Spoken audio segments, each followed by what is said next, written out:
I was impressed with that move you pulled. Bang.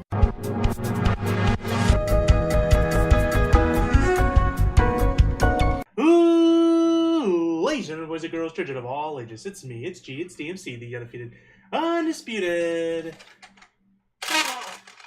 YouTube champion. That's right, it's the Maverick, Mark Daniels, and I'm here with my Monday Night Raw review for December 4th, 2017, live from Los Angeles, California. And what a show it was today. I actually thought today was a pretty good show of Raw. I'm going to change up the way I do things a little bit. I'm going to talk about the things in order like I normally do. And then afterwards, we're going to do what I call my takeaways. And I'm going to talk about things that I kind of liked, why I liked them, where I see things going, and vice versa. So that's kind of what we're going to be doing here today. We're going to try that formula out, see how I like it, and it may change again in the future. I don't know. I'm constantly trying to evolve what I do to become better. And, just the way that I like it. I try to do it the way that I would like to listen to it if I were someone that was, listening or watching a video. So we start things off with a replay from last week with Elias and Roman Reigns having their match. Of course, Roman Reigns won that match, and it was a pretty good match. I really like the rise of Elias, and I'm hoping to see more from him in the future. And then, of course, after that match, Samoa Joe was choking out Roman Reigns, which leads us into the first segment of the night. So we start things off. Kurt Angle comes out to the ring. He cuts a promo. He says he's got some great matches announced for tonight. We're going to have the tag team title rematch. Cesaro and Sheamus, The Bar, versus Seth Rollins and Dean Ambrose, The Shield. Obviously, they're getting the rematch since they lost their titles probably about a month ago now when the New Day interrupted Raw and they ended up losing their tag team titles because of it. And then, of course, he was going to announce an Intercontinental title match, but then Jason Jordan comes out, he interrupts, and the crowd starts booing. So obviously he was getting ready to announce Samoa Joe as the challenger for Roman Reigns, but Jason Jordan comes out. He says he wants Roman Reigns. And at this point, his knee's all taped up, and Kurt Angle points says, like, look, you're not even ready to go. Your knee's all wrapped up. And he says, I know I could beat Roman Reigns. I went toe-to-toe with him weeks ago. I know I just need a chance, Dad. And, of course, that word triggers Kurt Angle into possibly giving in to him. But then out comes Roman Reigns. And he comes out, he says he's a fighting champion, and he's going to tell Kurt Angle who he's fighting, and it's not going to be his son. He says he wants Samoa Joe. And he says, Jason Jordan, I'm going to give you some advice. If you want to challenge someone, don't go running to your daddy. Step up and take it, which was great. I thought Roman Reigns was great in this segment. I thought he did some great promo work here. He was very much seemed like a badass here. Jason Jordan, on the other hand, not so much. He came off as kind of cheesy because then he retorts, and this was the opportunity because at this point the crowd's going, ooh, like now the ball's in your court, Jason, what are you going to say? And it just didn't quite come out right. So he then says, you're going to come at me like that, you of all people, the poster boy of WWE? And I even tried to do it as bad as he did, and I still couldn't even do it that bad. And Roman says, yeah, you're right about that. I'm on a lot of posters. That's because I've main evented a lot of shows, which was a pretty good line. I like that line. Samoa Joe then comes out, and Samoa Joe says, if you guys are done acting tough, I'm here to accept Roman's challenge. And he says, but I'm a nice guy, so Roman, I'm going to give you 5 seconds to retract your challenge there, and then I'll leave because he's a gentleman. Samoa Joe's a gentleman. Something you don't know about Joe, he is. They call him the Samoan submission machine. He's actually a gentleman above all else. But then Jason, of course, gets on the mic and says, I don't act tough. It's because I am tough. And he says, I don't have to attack people from behind. I challenge them to their face like I did earlier tonight. Roman kind of pushes him back like, come on, man. So during this entire segment, they kind of treated him like a kid. And that's how he acts, to be fair. Jason then attacks Roman from behind, even though he just said he doesn't do that. Hits him with a belly-to-belly suplex. Of course, Roman gets pissed off, and he says, you can have your match. You can have it right now. And then at this point, the crowd starts chanting Daddy's Boy, which I thought was pretty funny. So I thought this opening segment so far, before we get into this match, was really good. I enjoyed Roman's side of the promo. I thought he came out pretty well. Probably one of his better promos he's cut. And then I thought Joe did great as well. I can't wait to see these two go off in a one-on-one match or if they're going to have some other sort of match. We'll talk about that a little bit later. So then we go into the first match tonight, which is Roman Reigns versus Jason Jordan in an Intercontinental title match. We cut to commercial before it starts, and then it comes back in. And at the beginning of the match, Roman's just tossing Jason all over the place, throwing him into the stairs, throwing him over the ropes. Jason did get like some small offense, and I think he hit like a punch to Roman's face early in the match. But for the most part, Roman was in a lot of control here. And then Jason gets some momentum. He picks up Roman kind of in like a almost like in his Northern Lights suplex position, and just goes and starts tossing to each turnbuckle over and over again. He did like 4 or 5 times, even to the point where Corey Graves kind of pointed like, or maybe it was Booker saying he was desperate. He doesn't even have a plan. He's just kind of throwing him back and forth, which he's got a point there. But anyways, Roman tries to go for a spear, runs into the turnbuckle. He goes for a Superman punch. Jason Jordan counters it with a drop kick. On the outside, Roman runs on the stairs and goes for like a flying forearm. Jason Jordan catches him, runs him into the stairs, which I thought was a pretty cool spot. Crowd popped for it as well. Obviously, again, Jason Jordan's leg is wrapped up, his knee is wrapped up, so Roman locks into a single leg grab. Jason's in it for a while. Looks like he's going to tap out.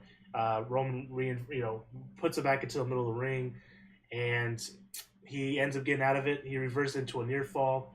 Roman gets up, hits a Superman punch for a near fall. Surprised that Jason Jordan kicked in. I was kind of surprised too. I didn't think it was going to last this long. Jason hits his double Northern Lights suplex. He does the one where he does one Northern Light, then it goes into a second, which always looks impressive. He gets a near fall. Let's see. He looked like one thing I really liked. So this is a very small thing that Jason Jordan did that I really liked. Even though he isn't so great on the mic, although I do like his character development that they've had with him so far, one thing that I appreciate is his ring work. And I thought this was a really good match. And one of my favorite parts, and it's something very small, is when he hit the second Northern Light suplex, he put his injured leg in the air. So he didn't have to put pressure on it because obviously that would hurt his knee. I like that a lot. I like the selling of the knee in this match. I thought that was awesome. But after that, Roman hits a Superman punch. Jason starts wiggling on his feet a little bit. Roman hits a spear, and he wins the match. But a very competitive match, a really good match, I thought. Probably better than the first match they had. I thought the first match was really good, too. Afterwards, Joe gets on the mic, and he says, hey, it looks like the kid tired you out. Now I'm going to go in there, I'm going to choke you out. So he goes in there, locks in the coquina clutch, and then Jason Jordan actually makes a save, which is somewhat confusing considering the way they're building this character. But what's even more confusing is the fact that after he hits a suplex on Joe and Joe leaves the ring, he helps Roman. Roman hits him with a Superman punch and knocks him out of the ring. Kind of weird because he did save. I get that the commentators even mentioned this, that it was kind of like payback. He gave him a receipt for what he did earlier the night before their match since he did attack him from behind. But if Roman's supposed to be a babyface, he probably should have just let it slide. But that was probably the only that was like the weirdest part for me in this whole thing. Probably the only negative thing I could talk about this entire segment, including the first part of the segment, minus maybe Jason's execution of his promo. But otherwise, I thought this was great. Angle's on the phone with Stephanie. Jason runs back there, and he says he wants a match with Samoa Joe tonight. And Angle says, who the hell do you think you are asking for a match? You don't make matches. I make matches. And then Samoa Joe attacks him from behind, pushes him into a wall, and he looks at Kurt and says, like father, like son, right, Kurt? And walks away. I thought that was great. So another even continuation here. I would imagine maybe next week we'll see Samoa Joe versus Jason Jordan if they don't set up a 6-man tag. We'll talk about that as we get to the main event and stuff. But I really enjoyed everything from this match. Maybe a little bit too long, maybe, would be my only thing, because there was a lot of Jason Jordan and Roman Reigns and Samoa Joe tonight. But you got to take into consideration, we don't have Brock Lesnar right now, our Universal Champion, so we're missing a big part of the show, and it's a 3-hour show. So I understand having to fill these slots with these people and taking up a lot of time to put a lot of focus on each of these guys. Because even Elias got a lot of time tonight. Paige and Absolution got a lot of time tonight. Trying to see who else got a ton of time. Enzo got a little bit of time. He got a little bit of time tonight. Let's move on. Let's move forward.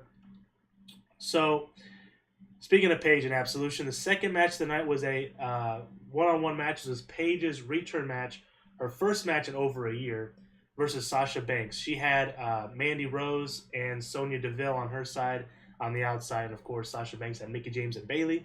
And Alexa Bliss was on commentary the entire time.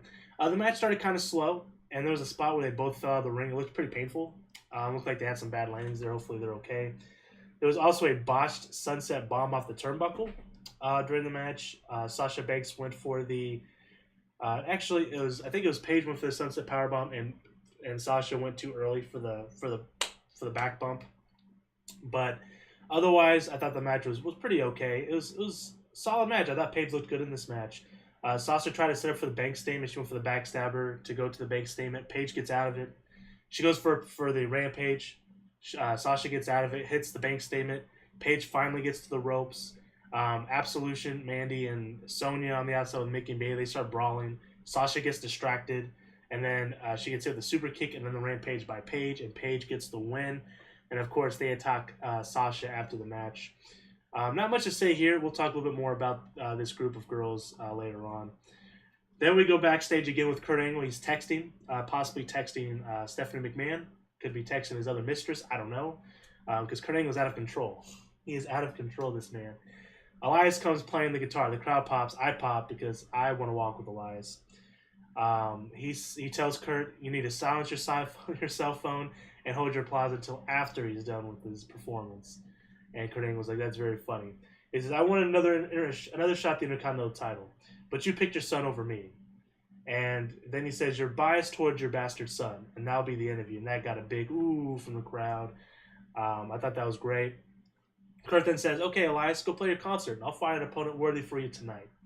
And as soon as he said that, I knew exactly who it was going to be. It was Braun Strowman. No doubt in my mind. And we'll get to that in just a little bit. Then we had a long video package rivalry between Kane and Braun. It was a very long video package, but it was well done. Again, they're building to another match. Kane, later in the night, cut a promo. We'll just go ahead and skip ahead to that, where he said that he wants a match with Braun Strowman next week. I would assume he's going to get that match. Like I mentioned a couple weeks ago, I want to see a Buried Alive match between these two at some point. Maybe at the Rumble. If Braun Strowman's not going to be in the Rumble, he's not going to win the Rumble. Have him and Kane have a Buried Alive match, and Kane can retire there. Or if you don't have anything for Braun for Mania, have Braun versus Kane at WrestleMania, Buried Alive match, and that's where Kane gets his last run there and loses the match and retires after that. I think that'd be a great way to not only give Braun a great nod there, putting him over in such a match like that, but it also lets Kane go out in a blaze of glory. So I would love to see that. Enzo Amore's backstage with the Zo Train, much like the Ho Train. He's talking about the Fatal 4-Way match that's going to happen later tonight. Talks about how Noam Dar and Daivari let him down last week. And tells Gulak and... Who's the other guy? Gulak. And let's see. It's Noam Dar, Gulak, Tony Nese. And he tells Tony Nese that... Calls him Tony Abs, which the commentators refer to him as throughout the night. Almost made me think he actually switched his name to it. I don't know if he did or not, but it's not a bad name. It reminds me of, Joey Abs from the Mean Street Posse? But anyways, he tells them that he's hoping that they can win the match tonight, whatever. He pumps them up. And then after that, Nia Jax shows up smiling at Enzo and asks him how he's doing. And Enzo looks perplexed. So it'll be interesting to see what happens with those two, if there's going to be a relationship between the two, if Nia is just using Enzo for something. I don't know. But it's interesting to see what happens there. Then we have the third match of the night, which was that Fatal 4-Way match. The winner takes on Rich Swann next week, and the winner of that match will be number one contender for the Cruiserweight Championship. And the competitors were Cedric Alexander, Drew Gulak, Tony Nese, and Mustafa Ali. The match started with some fun chain wrestling between Cedric Alexander and Mustafa Ali. Tony and Drew pulls Mustafa out of the ring. Cedric flipped over the top rope and takes them out. This happened pretty early in the match. Nese and Gulak did some double team moves on Cedric. One thing that's pretty cool, never seen this before, and I like it. They put him in a tree of woe position, and Tony Nese got on his back and did some crunches. But while he's doing crunches, he's kicking Cedric in the chest. I thought that was kind of unique, and I kind of dug it. It goes with his character very well. But Nese then goes to the top, and Drew Gulak tells him, no, this is a no-fly zone. And then Mustafa crossbodies both of them. Alexander hits a springboard enziguri. Mustafa Ali breaks up the pin. Cedric gets really pissed off at that. And he says, why did you do that? Takes off his elbow pad, throws it at Mustafa Ali. And then they had some great exchange of strikes. It ended in a Spanish fly. And then Ali hits a springboard Spanish fly at the top of the turnbuckle onto Cedric Alexander a little bit later. Gulak breaks up the pin for a near fall. At this point, crowd's starting to chant, "This is awesome," which it was. It was a really fun match. Nese hits the running knees on Ali. Alexander hits a lumbar check on Tony Nese. He falls out of the ring. Hits another lumbar check, but this time on Mustafa Ali. Drew Gulak comes in and throws him out of the ring and steals the win. And this was good stuff. The crowd got really into this match. At first, they were really dead for this match. But as the match progressed, they got brought in, which was really good. And then you could just tell the crowd just did not want to see the match end that way, which is a good thing for Gulak because that got him some pretty decent heat there.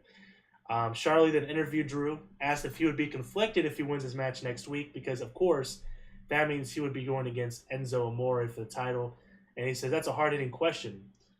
But to answer that, I need a hard-hitting answer, and the only way I could do that is with a PowerPoint presentation. And he cues the PowerPoint presentation, but instead we see Elias start walking towards the gorilla position to come out to the ring. I thought this was a good match. Like I said, it was a really good match. I like Drew Gulak. When they announced this match a couple weeks ago, actually it was last week, I mentioned that I thought maybe Cedric or Drew Gulak would win. So maybe Drew wins because obviously he's been getting on Enzo's nerves a little bit. So I could see a Drew Gulak versus Enzo match. But I could also see Rich Swann just to kind of, buy some time for Enzo. I would imagine Enzo's going to keep the title till Mania, and then they'll probably do like a 6-man ladder match or something crazy like that. They love those multi-man ladder matches at Mania. And these are the guys these would be the guys to do it with, and I think this would be a good way to really showcase some of these guys, let them do some crazy spots, and maybe finally kind of win the crowd over. And maybe you could have Hideo Itami, since he's coming to 205 Live, win that match, become Cruiserweight Champion. Then it's time to walk with Elias. He comes out, does a nice little performance, gets some good heats. He gets on the mic, says he's beyond celebrity. He's talent. He is fame. He is music. He is the air we breathe. He is everything. He sings a song, crowd boos. Braun comes out, the crowd pops big time. Elias immediately tries to leave the ring. Braun starts taunting. Elias comes back in there, attacks him from behind. Braun makes quick work of Elias. He comes out, they go out to the ring. Elias hits Braun in the back with a guitar, but Braun completely no-sells it. Braun starts clotheslining him, hits him with the running power slam. Crowd starts chanting for one more time. He starts throwing steps into the ring. Kane's music hits, and he pops up on the Titantron, and he cut the promo I mentioned earlier, where he said he wants to match with Braun next week. And that was pretty much the end of that segment. I thought this was overall a fun segment. Elias got showcased here. I want to see more from Elias. And, of course, Braun Strowman has been killing it since he's came to Raw. I mean, ever since he broke away from the Wyatt family, he needed that break from them. And I think he's been doing a hell of a job. So we're going to see some more of him here pretty soon. Hopefully, I would love to see him win the Rumble, although I think Roman's going to win it. Or if he doesn't win it, whoever's going for the WWE Championship for SmackDown will win it, which could be Jinder Mahal, could be Shinsuke Nakamura. Hopefully Shinsuke. Hopefully we don't have another disaster year for the Royal Rumble. It's been a few years since we've had a winner that people have been excited for. Then we had a backstage segment with Seth and Dean and Roman Reigns. He says he did his part, and now it's their turn. They say, of course we're going to win. Every time we face the Bar, we beat the Bar. So we'll see what happens there. Then we had the fourth match of the night, which was Asuka versus Alicia Fox. Alicia Fox got some early offense. She starts toying with Asuka, pretending to slap her. Then Asuka starts going off. She dodges a scissors kick from Alicia Fox, hits her with a couple kicks to the head, and then locks an armbar. And, of course, Foxy taps out. Then Absolution comes out like they did last week. They surround the ring. Asuka leaves smiling, which is kind of weird. Paige tells Foxy to relax. She's not there to hurt her. She's her friend. They're best friends. She says she loves Alicia Fox. However, Sonya Deville and Mandy Rose may not feel the same way. So you knew that something was going to happen like that. And, of course, those two come in. They attack Alicia Fox, and they knock her out. We then see some backstage stuff with Charlotte in the Psych movie. She's going to be in the Psych movie. Looks pretty good. I might check it out. Then we had the fifth match of the night, which was Bo Dallas with Curtis Axel versus Finn Balor. One thing I took away from this, which kind of sucks, is I guess they're not going to be paired with Elias anymore. They did that last week, and I guess even with The Miz being gone, I guess they're just going to wait for The Miz to come back. Finn won with the coup de grace. It wasn't much. It was an okay match, just nothing special. But one thing this match really did for me was made me forget that Bo used to be an NXT champion. And Bo was very entertaining as NXT champion. And it's kind of a shame that they're kind of being used the way they're being used because I think him and Curtis both have more to offer. But hey, it's a spot. It's a spot on TV. They're being showcased, and I guess you can't really ask for much more than that at this point. So I guess it's best to have a job than not have a job. Then we had the Bray Wyatt Woken Matt Hardy segment, which was great. I love the Woken Hardy stuff. The Bray Wyatt stuff was as lame as usual. The crowd was eating up the Woken Hardy stuff. One part that really made me laugh was when he said he meditated atop the Pyramid of Geezer. The way he said it made me laugh pretty loud. Bray says he feels alive again, that Matt didn't get broken. He did, and he feels alive again. His blood is pumping. His heart is pumping.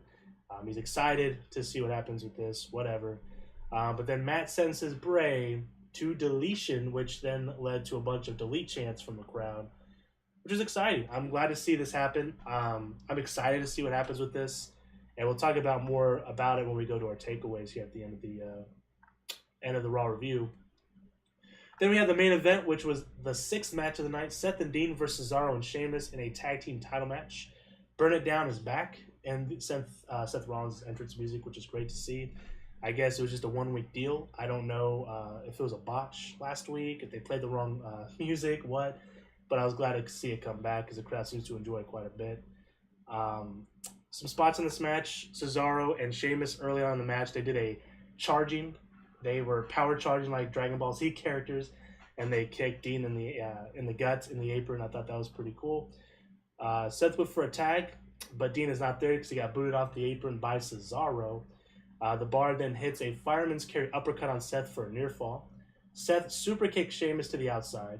Dean gets the hot tag, hits a bunch of clotheslines, drop kicks Sheamus on the outside, goes on the outside for a suicide dive. Cesaro catches him with an uppercut.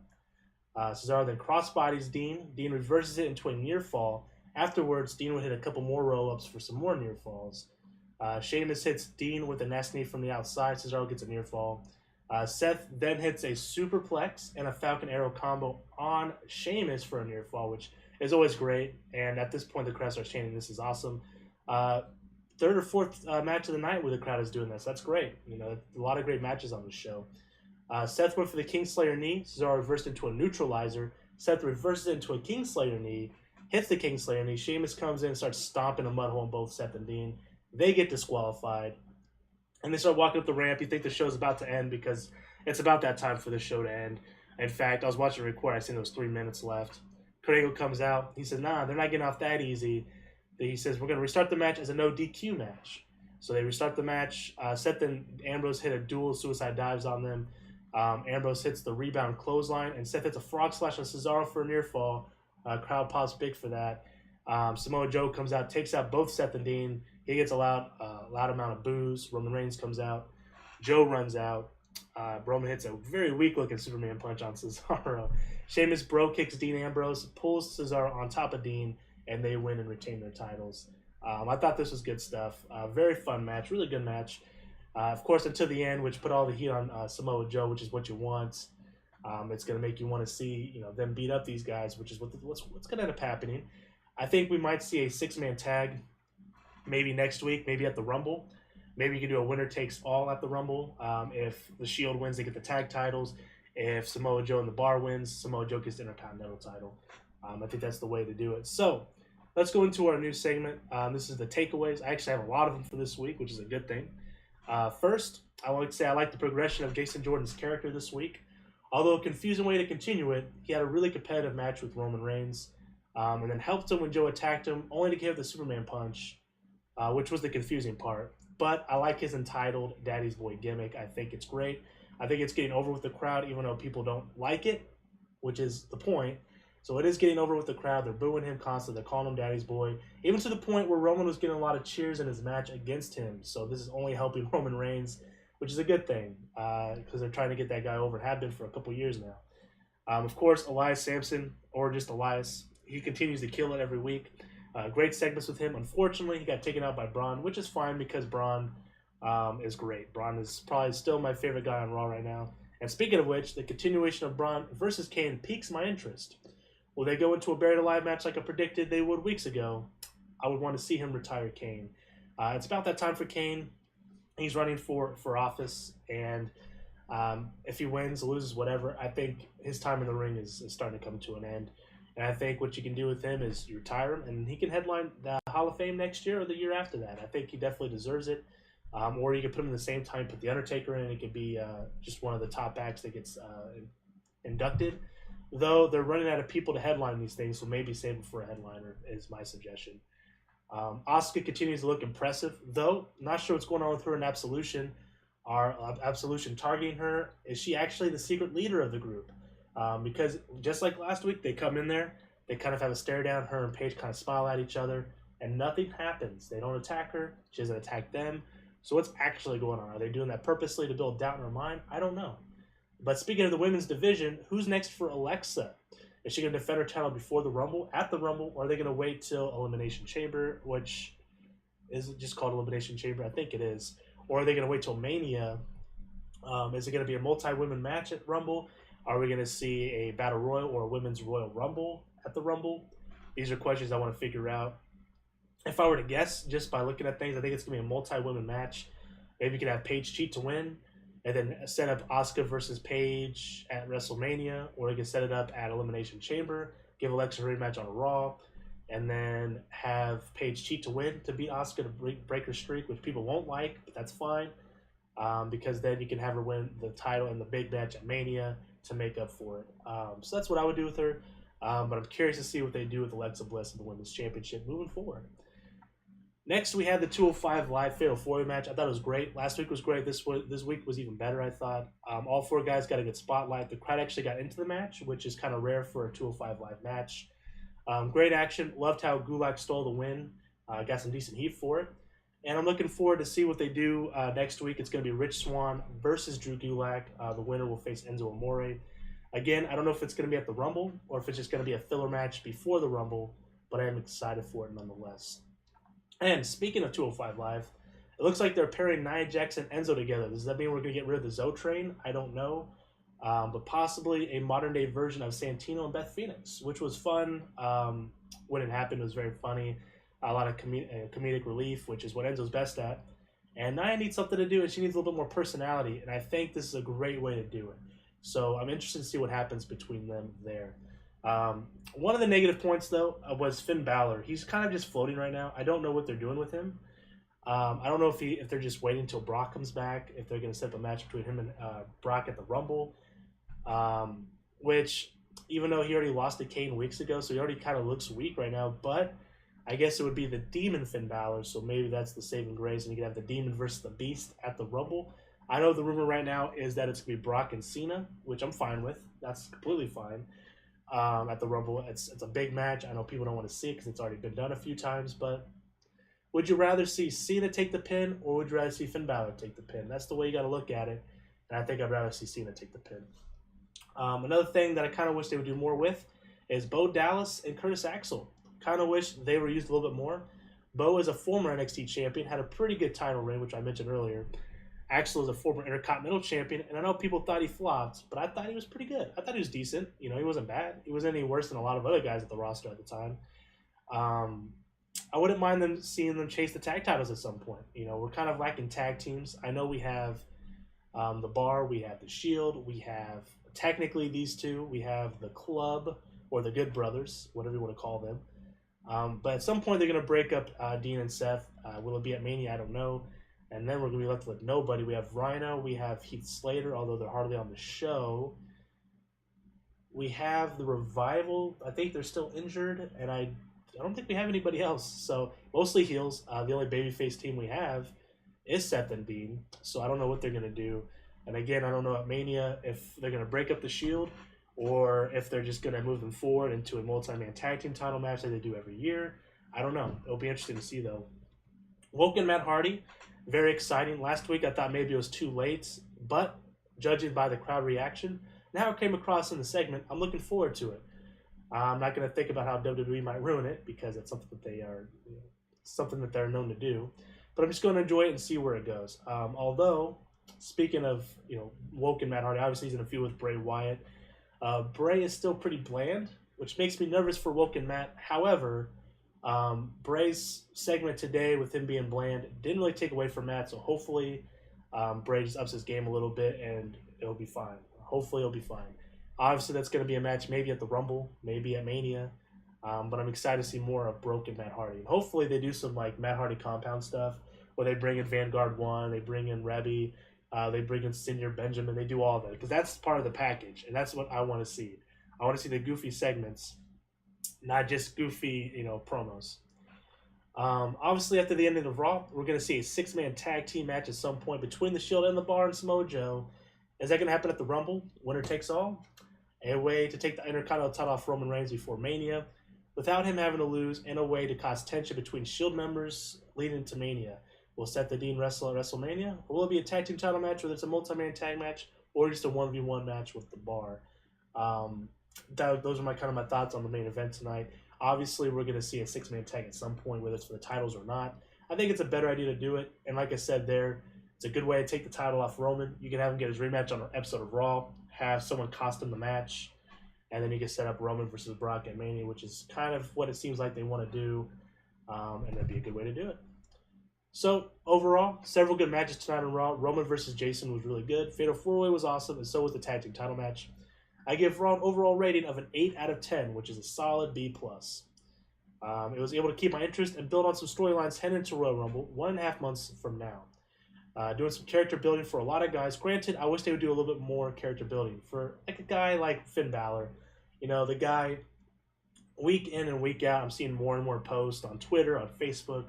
People saying he's kind of boring, kind of bland. He doesn't have much of a character.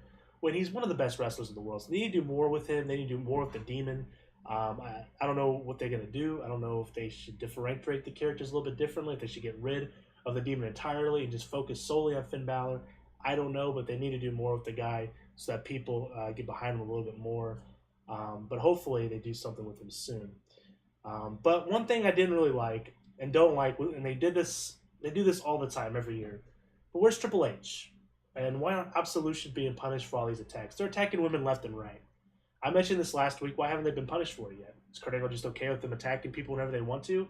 If it's okay for them to do it, why can't Samoa Joe get away with it? Or whomever, right? Just doesn't make sense to me. As far as Triple H goes, he was just here for Survivor Series. They came on Raw the next night. They talked about what happened between him and Kurt a little bit, but they didn't really have much of a follow-up for that. So maybe it was a little too early to do what they did, because now it's just like, well, people are going to forget about it, and then it's going to come to Royal Rumble, maybe Elimination Chamber when they actually set up the match for WrestleMania. So I feel like they should be doing more with Triple H and Kurt Angle. Hopefully they do in the next couple weeks, because people probably already forgot about what happened between the two. So, like I said, Raw was pretty good tonight. I gave it an 8 out of 10, solid B+, way above average. Not quite, there's some things missing maybe. Maybe the show could have been a little bit better. But I thought it was a really good episode of Raw. I'm excited for SmackDown tomorrow. I don't know. I was trying to think if they've announced anything for SmackDown tomorrow. I don't think they did. I know they announced some title matches for Clash of Champions already. I believe it's going to be Jinder versus AJ, and it's going to be New Day versus the Usos versus Chad Gable and Benjamin, and for the tag titles. And then I think the U.S. title match is going to be Baron Corbin versus Dolph Ziggler, which is a weird choice, and Bobby Roode. So it'll be interesting to see what happens there. I think they just put Dolph in there to be the guy that's going to lose to Baron, so then you can continue Bobby versus Baron leading into the Rumble. That's my guess, but I don't know for sure. But anyways, guys, hopefully you guys enjoyed Raw. If you did, let me know in the comment section below what you guys thought of Raw. Let me know what you guys are looking forward to at Clash of Champions from the SmackDown side of things, or what you're looking forward to at the Rumble, what you liked or disliked. We're in the middle of the show. What you guys think of the Woken Matt Hardy. That's probably the big thing from the show. I've seen a lot of people on Facebook and on Twitter talking about it. It's trending for a while. Are you guys excited for it? Do you guys think it's a little too late? Do you guys hope that they do more of the traditional, like, broken Matt Hardy stuff they did on TNA with the Hardy compound and the crazy segments and over-the-top goofy stuff? Or do you want to see something a little more serious? Let me know in the comment section below. But anyways, guys, until next time, which will be tomorrow for the SmackDown Live review. And of course, I'm going to try, I've been saying I'm going to do this for a while, I'm going to try and make a huge effort this week to do an NXT and a 205 Live review, or at least an NXT review. I know they said they're going to do an episode of NXT on USA. I think that's next week, maybe the week after next, where they're having like WWE week or something. So that'll be exciting. I'm sure they'll set something up big for that show. Maybe a title match. Maybe Cien Almas versus I don't know, somebody for the title. Maybe I'm trying to think. Maybe Aleister Black or something. I don't know. Anyways, guys, until next time, I am the Maverick Mark Daniels. Bid you a farewell, peace, and one love. Bang!